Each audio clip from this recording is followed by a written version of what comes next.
మీకు డోర్ ఫ్రేమ్లో చెక్కని ఏ విధంగా ఎక్కిస్తామని చూపిస్తాను. చూస్తున్నారు కదా, ఈ డోర్ ఫ్రేమ్ బద్దలు అనమాట. ఇవి పొడవు బద్దలు 2, అడ్డు బద్దలు 2 అనమాట. అడ్డు బద్ద ఒకటి మామూలు బద్ద, ఇంకోటి సేఫ్ బద్ద. వీటికి మనం చెక్క ఏ విధంగా ఎక్కిస్తామని చూపిస్తాను. మనం డైరెక్ట్ చెక్క అనమాట, చెక్క జాయింట్ కట్ట చేస్తాం. చూస్తున్నారు కదా, ఇదే చెక్క జాయింట్ కట్ట చేసి బొద్దులు ట్యాపర్లు అన్నీ తీస్తాం. ఇప్పుడు ఈ చెక్కని ఆ ఫ్రేమ్లో ఏ విధంగా ఎక్కిస్తానో మీకు చూపిస్తాను. ఈ విధంగా గుమ్మడి వేసుకొని ఫ్రేమ్కి కొట్టుకోవాలి. ఇప్పుడు ఈ గాడి ఉంది కదా, గాడిలో చెక్క అనేది పెట్టుకోవాలి. చూపిస్తాను.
చూసారు కదా, మొత్తానికి ఫ్రేమ్లో చెక్క ఎక్కిస్తాం.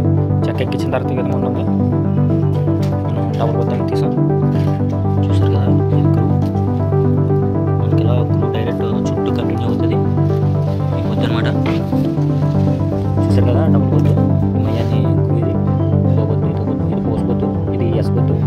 2 రకాల బొద్దాన్ని తీసాం. బొద్దు మీకు డిఫరెన్స్ అని ఉంటుంది. ఇది చూస్తే ఇలా రౌండ్ ఉంటుంది, ఆఫ్ ఉంటుంది. ఇది ఏంటంటే ఇక్కడ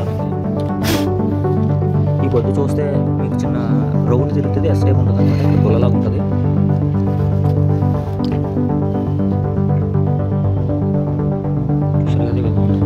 మొత్తానికి డోర్ మొత్తం అయిపోయిన తర్వాత ఈ విధంగా వచ్చింది.